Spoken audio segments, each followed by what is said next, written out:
All right, hi everybody, happy Monday. So this week in class, we're going to be kind of synthesizing a few different parts of chapters from across the textbook, thinking about ways in which post-tonal composers found ways to do post-tonality by using older material and reinterpreting them in new ways. And one of the big things that we're going to be talking about is the way that various 20th and 21st century composers incorporated folk song elements into their music. As part of that, I'm happy to announce that we have a guest with us today, Dr. Vedrana Subotic, who's one of our piano professors here. She has commissioned and performed a number of contemporary folk song arrangements, you would say from former Yugoslavia, folk songs from former Yugoslavia. And so she's going to present on some of those for us today, and then once she's done presenting on those pieces, then I'll give you a little bit of a lecture about the history, the tradition that this kind of folk song arrangement is participating in. So, yeah, since she has to go, I think I should stop talking and just hand things over to her. Yeah, please, Dr. Subotic. Thank you. So, I'm probably going to need my iPad to play for you, but we'll just make it work. So,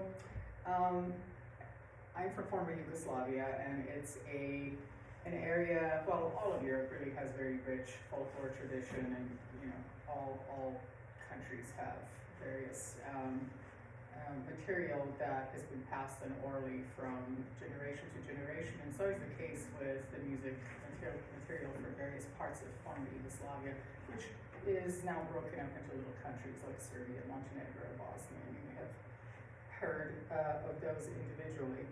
But when I was growing up there, it was all one big melting pot of different nationalities and religious backgrounds and ethnicities. And so, and I wasn't really aware of this as I was growing up, but I was immersed in this culture. I was a classical pianist and I studied at the conservatory, but at the same time, I was, when not in school, always listening to these folk pieces performed by various artists who were not classically trained. They were just people who picked up this music by rote, and the most interesting aspect of it to me, outside of the fact that it contained beautiful lyrics and beautiful melodies, and they were mostly nostalgic or melancholy in nature, was the improvisational part of live performances. And even before I really understood what amazing clarinet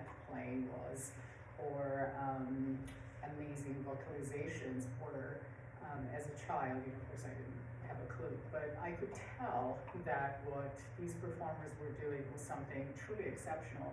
And the fact that my parents and adults in my life had favorite performances was also something that illuminated my perspective on how unique these improvisations were. So let's say any one of these pieces that I have commissioned would have dozens of performers performing them consistently, either by means of TV and radio broadcasts or live concerts, but there were multiple renditions of the same song, and even with the same artist, there would be favorite performances from such and such concert or such and such city that they performed in. So as I kind of grew into this project, I continued to be most fascinated by the improvisation and the particular styles of improvisation and virtuosity that were inherent to all of these performances. So today I am prepared to play for you a couple, one from Bosnia and one that belongs to the Romani people, the Gypsies. And next week I will come back and play a couple more, another one from Bosnia/Serbia, and then also Macedonia.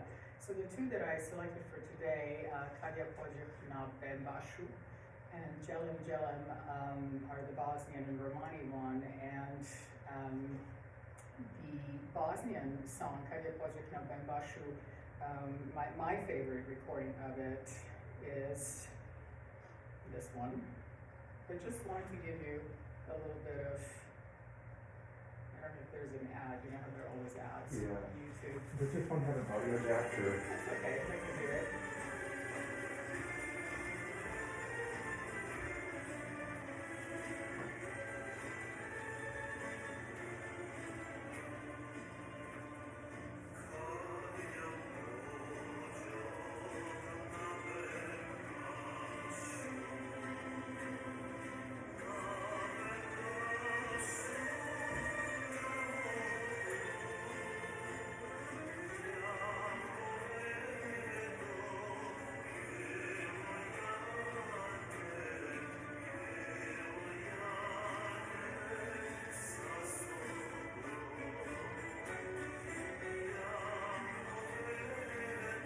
The instruments in the background is really what fascinated me, not just the song and the melody, but the fact that all of these songs have such unique instrumentation and unique collection of instruments. What you're hearing in the background is a bunch of instruments that imitate dulcimers. Sometimes they're balalaikas, sometimes really they are dulcimers. They're called cembaloms in that part of the country.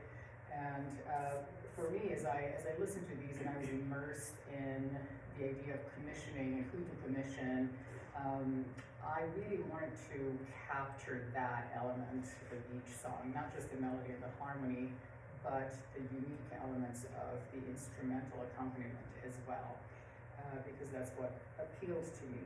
So that's one example. The other one is the Romani song Jelan Jelan, and again, there's so many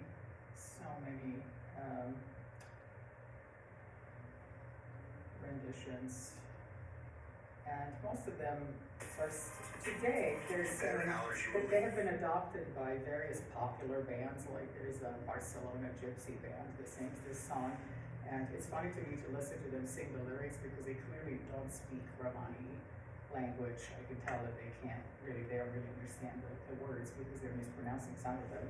But most of the time, the song is sang by a Romani person. So here is one such. Oh, this one has piano accompaniment. It's great. Okay, I didn't want that one because it has piano accompaniment and that's no fun. That's just not as interesting. Let's see. This one.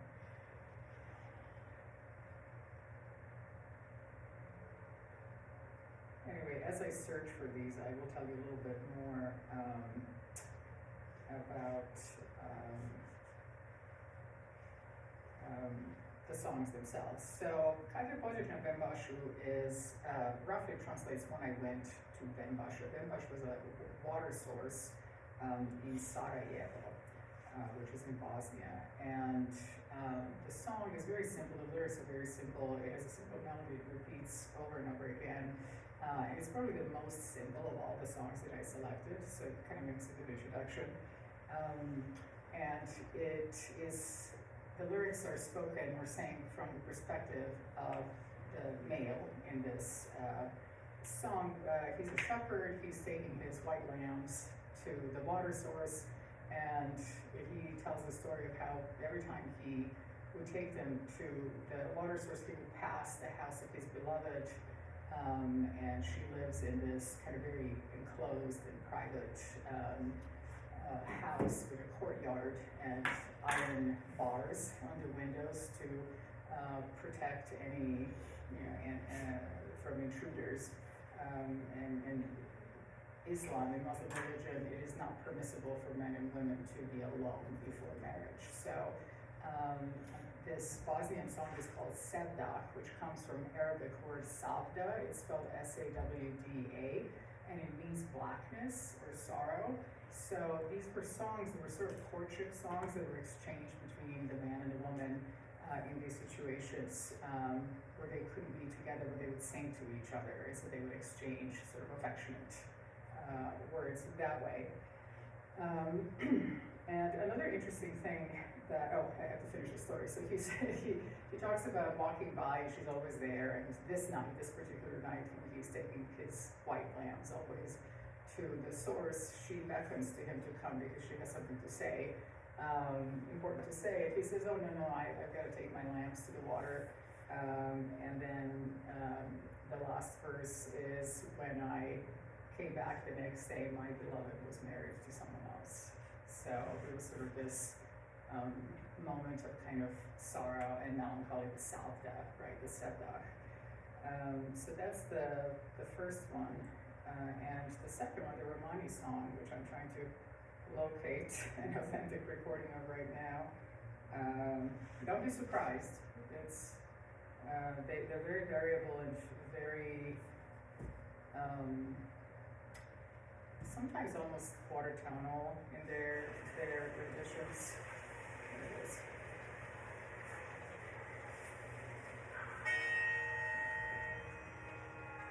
Oh, this is so much better. This is an accordion, which is one of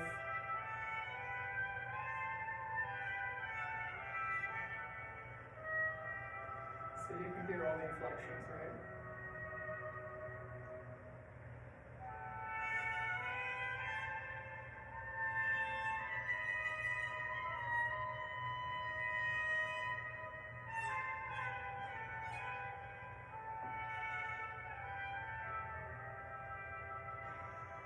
So this is a Romani national anthem. It was declared so in 1970s at the World Romani Congress.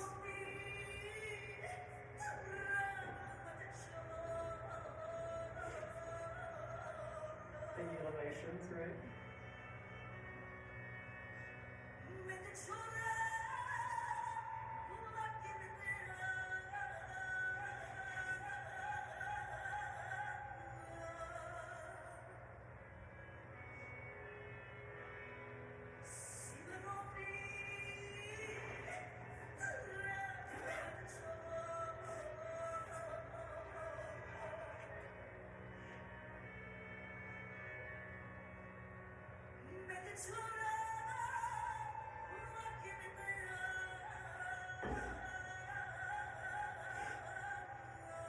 Anyway, not to take up further class time, but you kind of see where that's going.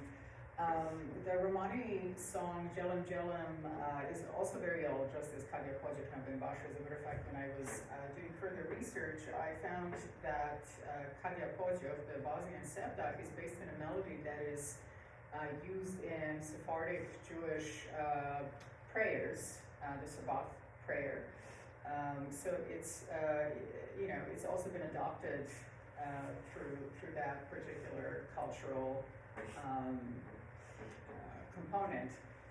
So it's everywhere, but it just happened to land for me in the Bosnian region of the Balkans, and the lyrics are specific to the Bosnians.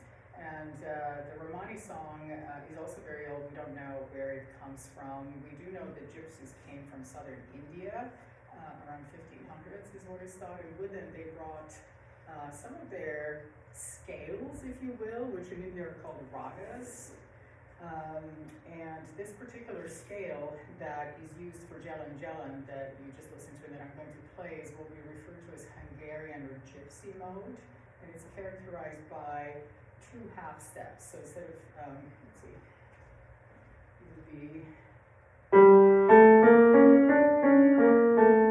so that would be the gypsy or Hungarian mode, and we think that it's an equivalent to a specific raga in India, which I cannot pronounce, so I'm not going to even try because it's about 15 letters long and I would butcher it surely. But interesting that this material is kind of so versatile, right, that so many different cultures adopted it. The song itself has lyrics which were added to the melody after the Second World War by a Croatian gypsy, Žarko Ivanović, who was, he wrote them as a, like in memoriam of all the gypsies who perished during the Second World War. So during this particular war, not only Jewish population was incarcerated, gypsies were also persecuted as well, although in lesser, not as obvious than the Jews. But if you were a gypsy, you were incarcerated immediately into a concentration camp. And this particular individual survived 3 concentration camps during the Second World War and was released in 1944 when he came up with these lyrics. And they are a commemoration of the spirit of survival and perseverance and tenacity to live on. Jelen roughly translates into something like, I'm going. And Jacques Jovanovic said that they were inspired by the plight of all the prisoners who were beaten when they would fall down. They would be in these heavy labor camps, and the guards would beat them and yell at them to get up and keep working. And the gypsies would get up and say, Jelen, I'm going. I'm still alive, essentially, right? So those are the two, the renditions, the two arrangements were made by 2 different people from me. One is, the first one, the Bosnian one, is by Christopher Riley, who I asked to do this because I was really impressed with his, he used to be a host of the NPR's From the Top. It was one of the Van Cliburn finalists, and Cliburn competition is one of the biggest competitions in the world for pianists. And he, in the intermissions between interviews for the program From the Top, would play his own arrangements of songs by Radiohead and Nirvana, and they became so popular that it sort of became a thing about him, that he was someone who kind of crossed this genre from being a classical pianist to someone who arranges popular music. And he came here and gave a concert. He performed his own arrangement of Herman's score to Psycho, Hitchcock's Psycho movie. It's a phenomenal score. And when I asked him, how did you do this? He said, very slowly and note by note. And so I thought, that's exactly who I need to do these commissions. So I sent him some of these recordings, and the rest is history. So I have these arrangements now. The other one is by Igor Yachimchuk, who you may know. Dr. Yachimchuk teaches theory here currently and is a composer, and he is from Moldova, so he was very, very familiar with these kinds of folk arrangements. As a matter of fact, he's very involved as a folk song, folk material performer and improviser, and has built quite a reputation in Europe as a composer and a performer. And the Boston Symphony actually tapped him as a cymbalum player because it's such a particular instrument, and so he was asked to go perform with them. Anyway, I am